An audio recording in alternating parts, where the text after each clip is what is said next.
Je vais vous décrire les deux mésanges les plus communes qu'on a chez nous, à savoir la mésange charbonnière et la mésange bleue. Alors elles sont super faciles à retenir.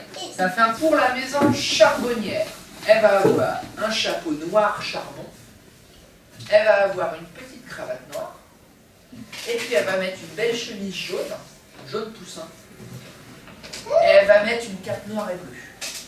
La mésange bleue, elle a chemise jaune toujours, cravate noire toujours, cape noire et bleue toujours, mais alors, chapeau bleu. Voilà. Une mésange, regardez. On ne voit pas trop où il est entré. Regardez, quand on le regarde, on a l'impression d'avoir une boule. Ça fait pas un nid commun. Mais si en fait, il y a un petit trou en fait. Mais t'as raison, il y a un petit trou juste là. Il est plus grand.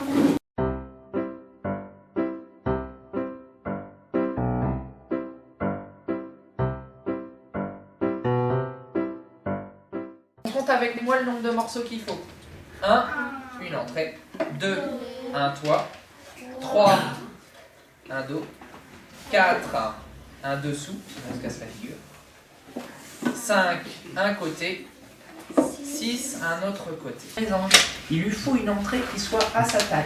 Plus grosse, elle vient pas. Plus petite, elle peut pas rentrer.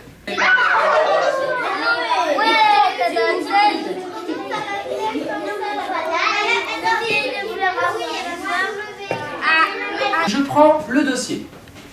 Hop. Et puis je vais prendre mes côtés.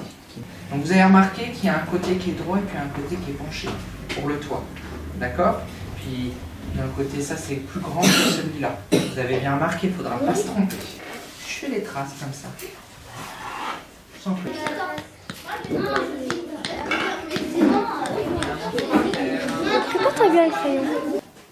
Une croix, deux croix, trois croix. Si vous plantez vos clous là, eh ben vous saurez qu'ils iront dans la planche derrière directement. Et on va pré-planter les clous. Parce que quand vous allez installer les côtés là derrière, tout à l'heure il faudra que ça tienne. Ça sera plus facile si les clous sont déjà à moitié plantés dedans.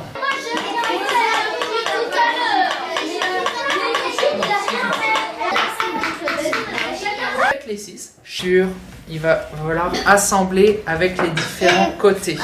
Pas très bien. Alors moi je vais vous montrer ma technique pour que ça tienne. Dans ce sens-là, la pente vers le bas, vous avez vu? Dans ce sens-là, et je vais former une croix avec. Hop. Oui, mais ça peut pas trop se percer.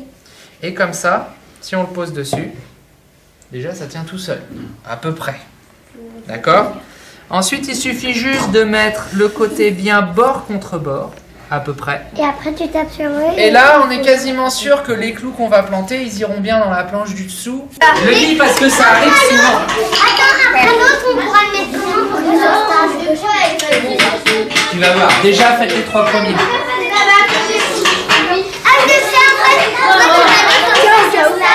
Exact. Toujours par planter le clou du milieu.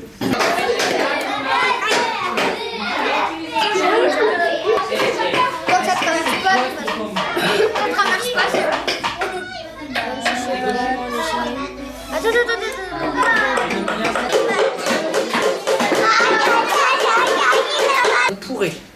Mais du coup, après, on verrait pas le nid qui est fabriqué à l'intérieur si jamais il y en a un. On pourrait pas voir les petits œufs si jamais il y a des oiseaux qui viennent faire leur nid.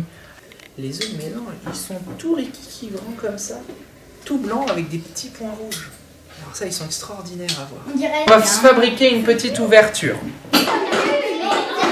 En deux, comme ça, comme ça. Et tu mets un clou. Et comme ça. Exercice de loupage de clous. On va rater nos clous.